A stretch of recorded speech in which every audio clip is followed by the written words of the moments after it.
Shalom dan selamat malam buat semua jemaat POUK Immanuel Kopassus yang dikasihi Tuhan. Dikarenakan pandemi yang belum berakhir, maka kita melaksanakan ibadah rumah tangga masih secara online. Tema ibadah pada ibadah rumah tangga pada malam hari ini adalah jangan munafik.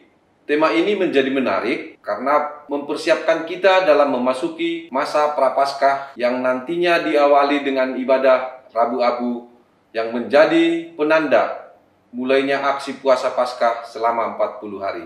Aksi puasa Paskah atau aksi berpantangan menjadi momen di mana setiap umat Tuhan diajak untuk merefleksikan dirinya dalam peziarahan hidup selama ini. Diharapkan dengan aksi puasa kita dapat menghayati peziarah Yesus di dunia ini dan kita dapat mengambil teladannya yang tak pernah munafik, tetapi apa adanya dan penuh dengan ketulusan dan kejujuran. Marilah kita siapkan diri kita dan hati kita serta pikiran kita untuk memasuki ibadah pada malam hari ini. Dan kita akan belajar bersama-sama maksud Tuhan Yesus dengan perintah baru ini. Saudara-saudara jemaat POUK Immanuel Kopassus yang dikasihi Tuhan, marilah kita bangkit berdiri dengan mempersiapkan diri kita dan mengarahkan hati kita untuk bersama-sama menaikkan pujian sebagai ibadah pembuka kita dari nyanyian rohani Ajaib Namanya.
Mari kita bersatu hati di dalam doa.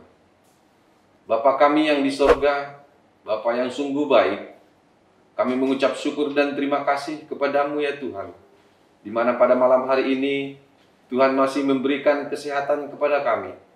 Tuhan masih memberikan kesempatan kepada kami dapat hadir pada malam hari ini untuk beribadah kepadamu.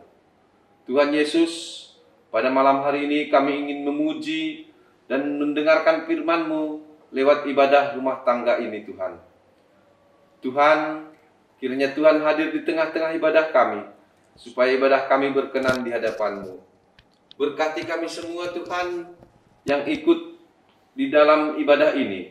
Berkati kami semua yang bertugas, khususnya Bapak Pendeta yang ingin menyampaikan firman-Mu Bapak.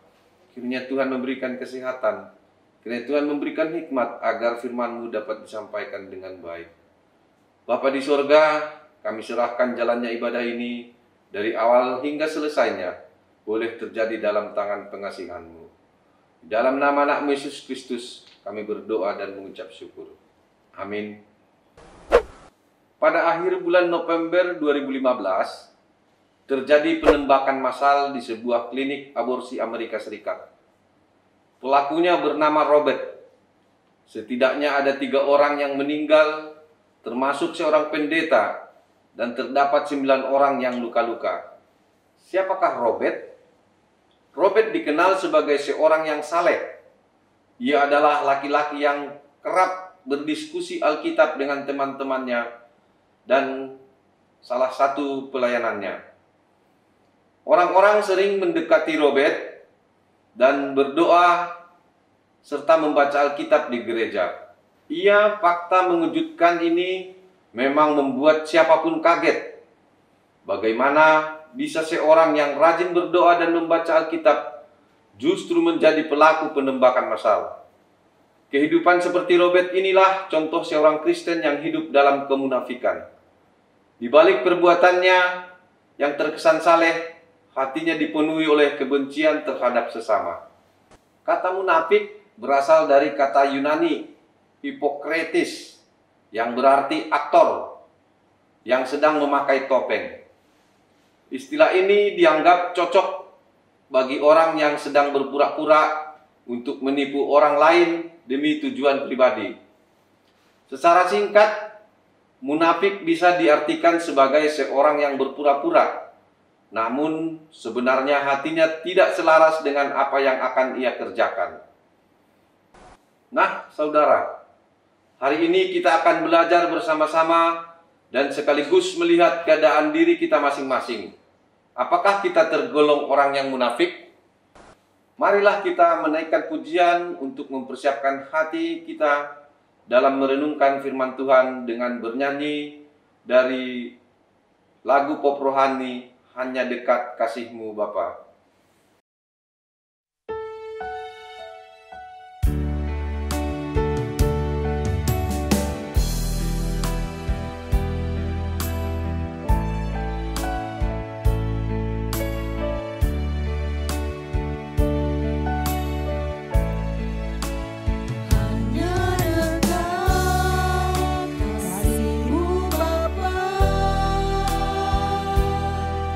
Jiwaku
Saudara-saudara yang Tuhan kasihi, sebelum kita mendengarkan firman Tuhan dan merenungkannya, marilah kita berdoa lebih dahulu.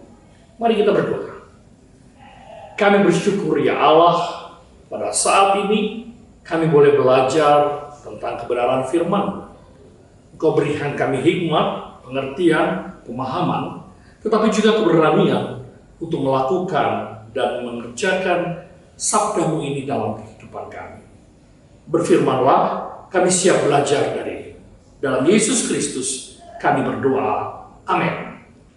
Saudara-saudara, Bapak dan Ibu yang Tuhan Yesus kasihi, firman Tuhan pada malam hari ini yang akan kita dengar, kita renungkan bersama, diambil dari Injil Yesus Kristus menurut Matius pasal 15 ayat 1 sampai dengan ayatnya yang ke-20. Matius pasal 15 ayat 1 sampai ayatnya yang ke-20. Perintah Allah dan adat istiadat Yahudi. Kemudian datanglah beberapa orang Farisi dan ahli Taurat dari Yerusalem kepada Yesus dan berkata, "Mengapa murid-muridmu melanggar adat istiadat nenek moyang kita? Mereka tidak membasuh tangan sebelum makan." Tetapi jawab Yesus pada mereka, "Mengapa kamu pun melanggar perintah Allah demi adat istiadat nenek moyangmu? Sebab Allah berfirman, hormatilah ayah dan ibumu, dan lagi, siapa yang mengutuki ayahnya atau ibunya pasti dihukum mati.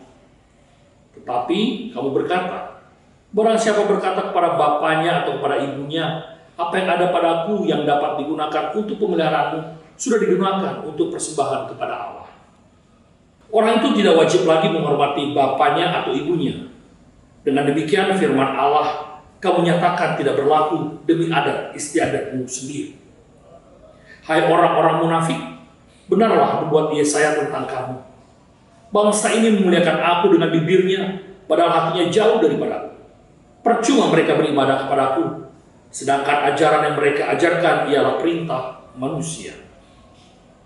Lalu Yesus memanggil orang banyak dan berkata kepada mereka, "Dengar dan camkanlah, bukan yang masuk ke dalam mulut yang menajiskan orang, melainkan yang keluar dari mulut, itulah yang menajiskan orang."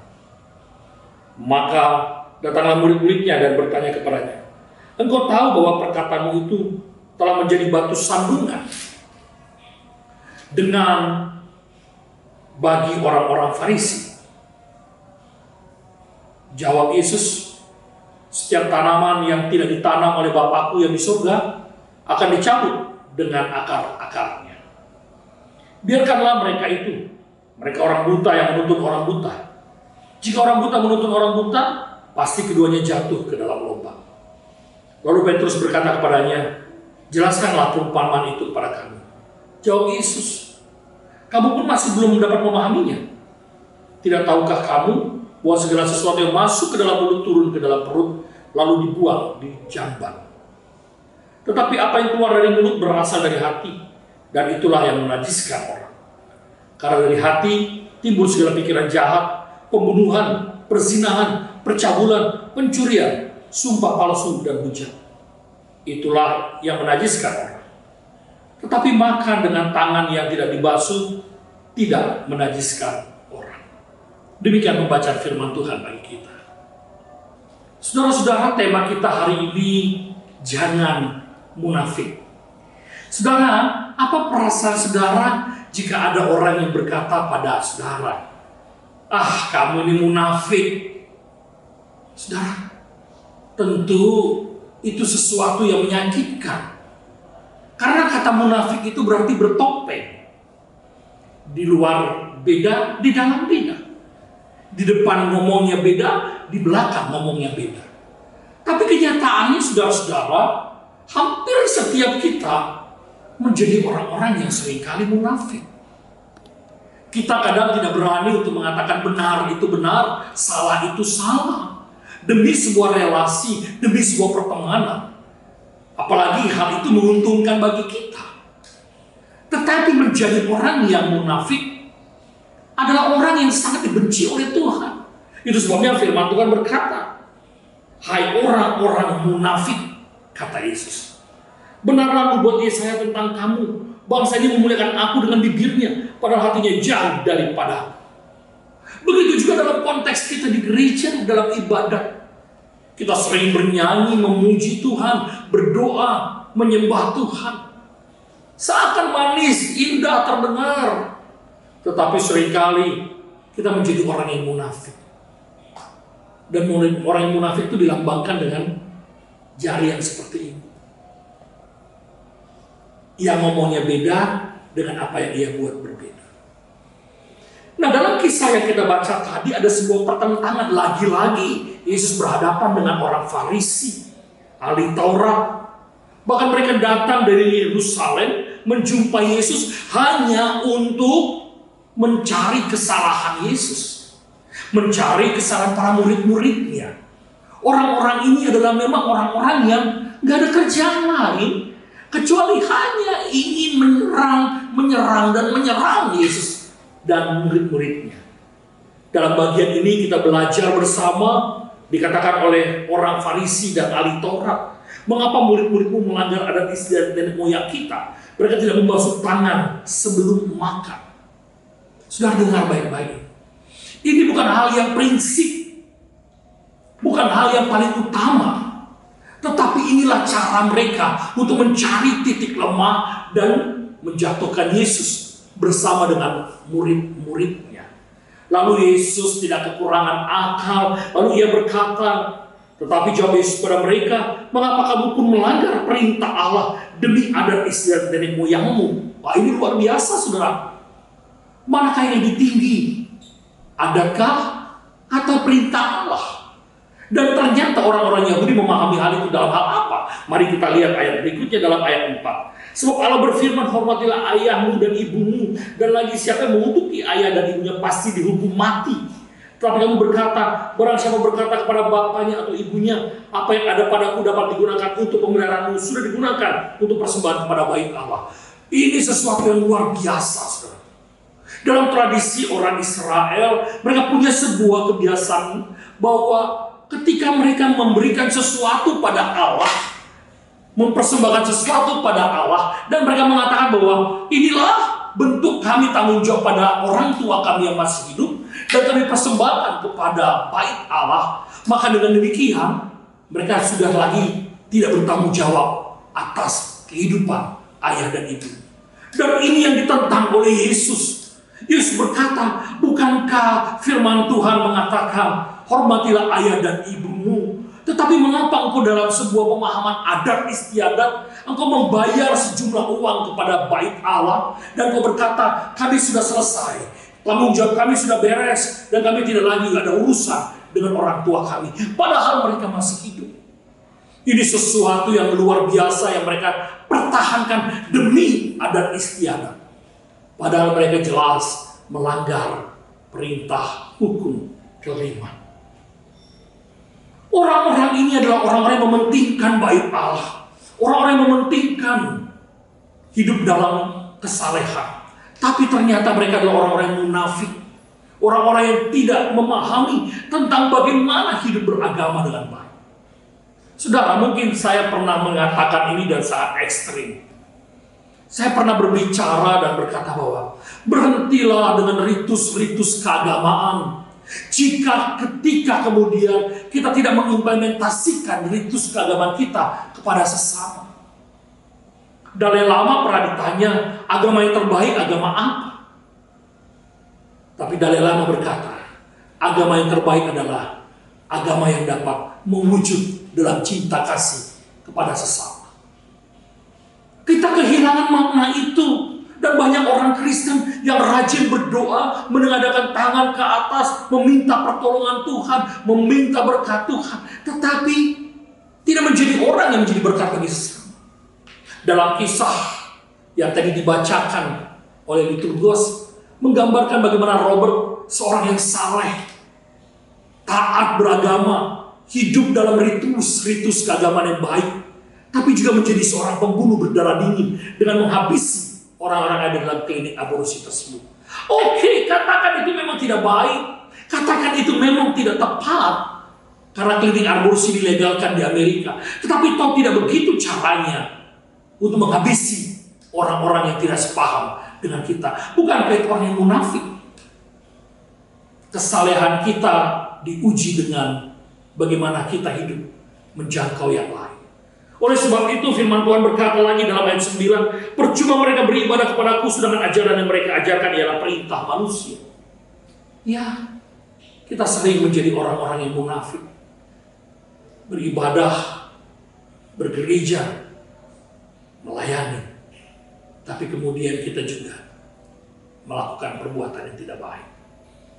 Berdoa, tapi juga berdosa. Saudara-saudara yang dikasihi, Yesus menekankan, bukan apa yang masuk ke dalam mulut kita itu yang menajiskan, tapi apa yang keluar dari mulut kita, itulah yang menajiskan. Nah, oleh sebab itu melalui renungan kita hari ini, yuk kita bersama-sama jangan jadi orang yang munafik. Jangan jadi orang yang kemudian berkata di depan berbeda, di belakang berbeda. Demi apa? Pertemanan, koncowisme. Beranilah bersikap yes tetap yes, no tetap no. Walaupun mungkin dalam kehidupan kita berhadapan dengan berbagai macam penolakan. Tapi sebagai orang Kristen, kita harus berani untuk berkata benar itu benar, salah itu salah. Dan keluarkan hidup keagamaanmu dengan mengasihi orang lain tanpa batas dan lintas batas, agar sungguh melalui hidup kita orang merasakan kehadiran Tuhan di dalam kehidupan kita. Kiranya Tuhan memberkati kita dan menolong kita untuk tidak menjadi orang yang munafik. Amin.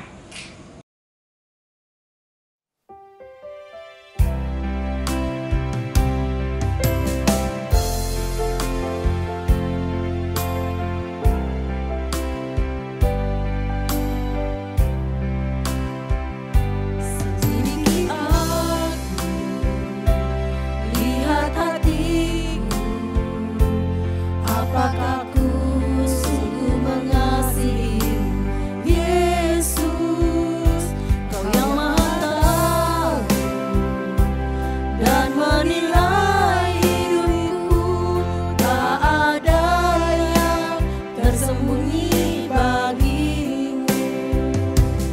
Tak kulihat kebaikanmu yang tak pernah habis di hidupku.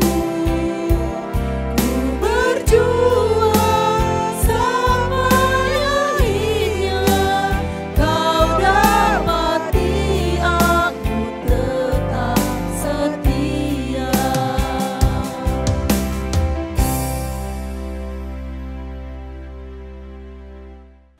Jemaat yang dikasihi Tuhan, sehubungan dengan situasi saat ini yang tidak memungkinkan persembahan diedarkan, kami memberikan kesempatan bagi saudara-saudara yang hendak memberikan persembahan dengan mengirimkan atau mentransfer ke rekening yang ada di layar.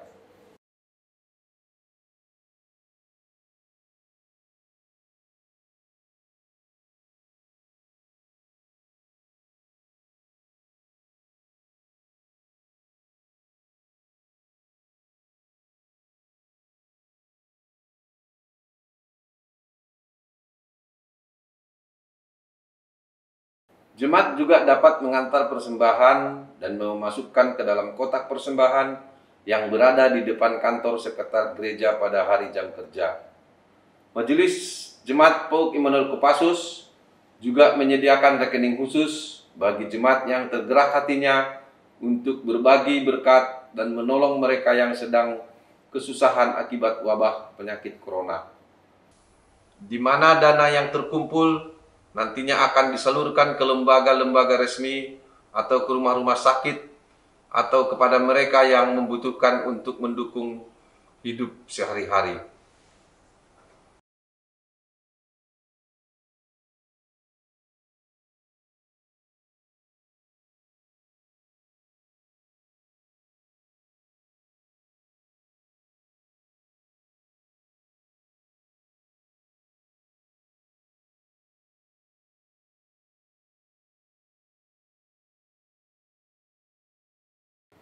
Dimohon untuk mengkonfirmasikan pengiriman atau mengirim bukti transfer kepada Bendahara Majelis Jemaat Penatua Risma P. Nababan. Sebelum kita menyampaikan persembahan syukur kita, marilah kita bersama-sama membaca nats persembahan dari 1 Tawarik 29 ayat 17a. Aku tahu, ya Allahku, bahwa Engkau adalah penguji hati dan berkenan kepada keikhlasan. Maka aku pun mempersembahkan semuanya itu dengan sukarela dan tulus ikhlas. Dan sekarang umatmu yang hadir di sini telah kulihat memberikan persembahan sukarela kepadamu dengan sukacita. Marilah kita memberikan persembahan kita dengan diiringi lagu PKJ nomor 149, Ucap Syukur pada Tuhan.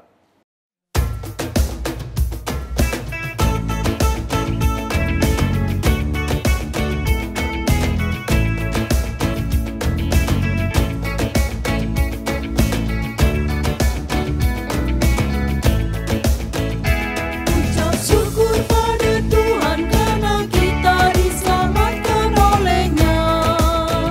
Senandungkan lagu baru, senandungkan lagu baru baginya.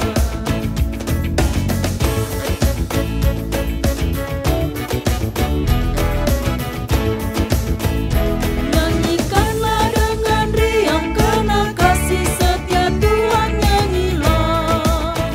Senandungkan lagu baru, senandungkan lagu baru baginya.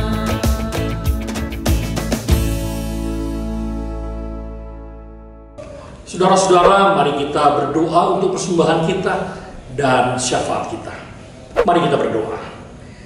Tuhan, terima kasih jika pada saat ini kami Tuhan layakkan untuk memberi persembahan tak seberapa dibandingkan dengan kasih dan cinta-Mu.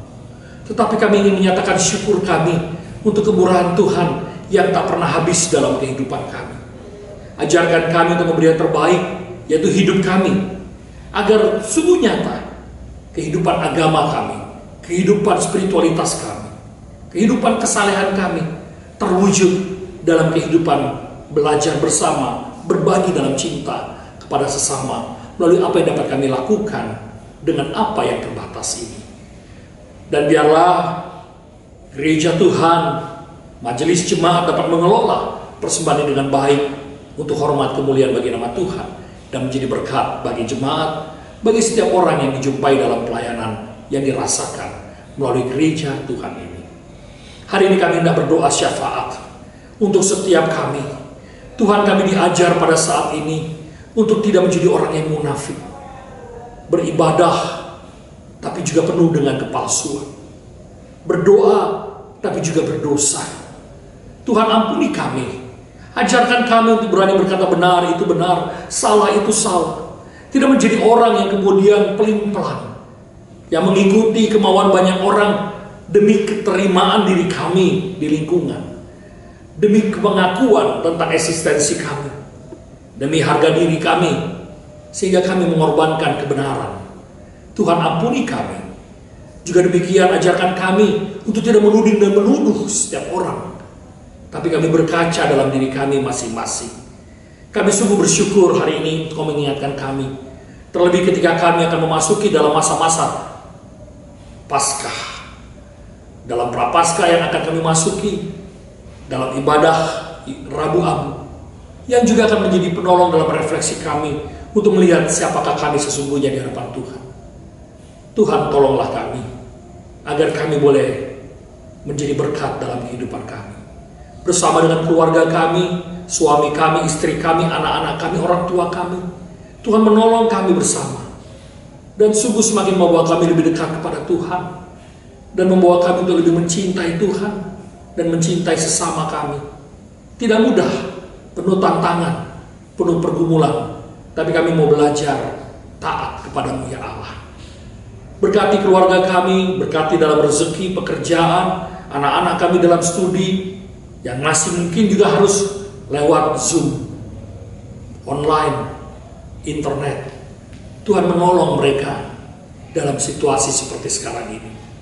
Menolong gereja-Mu, Paul Immanuel Kopassus, agar sungguh dalam kehidupan kami berjemaat, kami mengalami cinta Tuhan dalam langkah yang bersama. Kami tahu setiap kami punya pikiran, punya kehendak, punya hati yang berbeda satu dengan yang lain. Tapi Tuhan menolong kami untuk menyatukannya, untuk menjadi terang bagi sesama kami.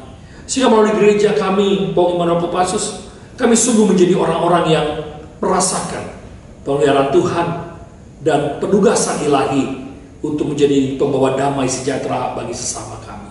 Mulailah dari gereja, mulailah dari majelis jemaat, pendeta dan para penatua, sehingga menjadi satu bagian yang menjadi gembala, menjadi orang tua bagi jemaat yang kami layani.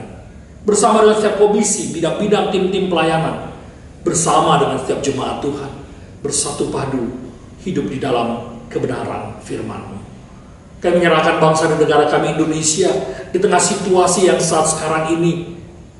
Kami prihatin dengan COVID-19 yang nampaknya belum mengalami penurunan setelah hampir setahun melanda Indonesia.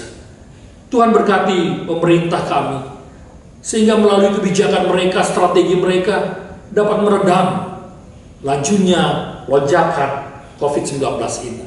Demikian juga kami sebagai warga negara ikut turut serta memutus mata rantai COVID ini dengan memperhatikan dan memberlakukan 5M dalam kehidupan kami. Tuhan menolong kami sehingga kami menghargai kehidupan yang Tuhan berikan. Menghargai dokter, menghormati mereka, para perawat, tenaga medis, dan sungguh memiliki belas kasih pada mereka di tengah situasi sekarang yang mereka alami. Ketika kami bicara tentang bencana, ada banyak hal yang terjadi pada negara kami. Gunung Merapi, banjir bandang di Semarang, gempa yang belum selesai dampaknya sampai sekarang di Sulawesi Barat, banjir besar yang terjadi di Manado yang juga belum tuntas penanganannya akibat hancurnya banyak fasilitas rumah dan juga gedung-gedung. Tuhan berkati bangsa kami dan banyak tempat lain juga yang mengalami bencana demi bencana. Tuhan kasihani Indonesia. Tolonglah kami agar kami bisa lepas dan bebas dari berbagai macam bencana ini. Belas kasih-Mu bagi kami Bapa. Inilah doa kami dan permohonan kami yang kami bawa kepadamu di dalam nama Tuhan kami Yesus Kristus yang sudah mengajarkan kami berdoa bersama-sama. Bapa kami yang di surga, dikuduskanlah nama-Mu, datanglah kerajaan-Mu, jadilah kehendak-Mu di bumi seperti di surga. Berikanlah kami pada hari ini makanan kami yang secukupnya, dan ampunilah kami akan kesalahan kami, seperti kami juga telah mengampuni orang bersalah pada kami. Dan janganlah bawa kami ke dalam pencobaan, tapi lepaskanlah kami daripada yang jahat, karena Engkau yang punya kerajaan, kuasa, dan kemuliaan sampai selama-lamanya. Amin.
saudara, ibadah kita sesaat akan segera berakhir.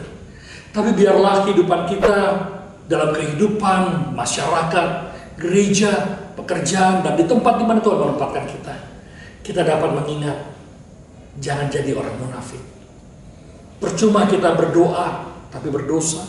Percuma kita memuji Tuhan, tapi hati kita menjauh. Percuma kalau kita tidak punya prinsip dalam kehidupan kita. Oleh sebab itu, minta Tuhan tolong, minta Tuhan kuatkan, minta Tuhan mampukan, agar kita tidak menjadi orang-orang yang munafik. Terimalah berkat Tuhan untuk memberikan kekuatan bagi saudara. Allah sumber damai sejahtera dalam Yesus Kristus yang mengasihi dan mencintai, dalam pimpinan, penyertaan, pertolongan Roh Kudus yang senantiasa bersama denganmu, menyertai hidupmu sekarang dan sampai selama-lamanya. Amin.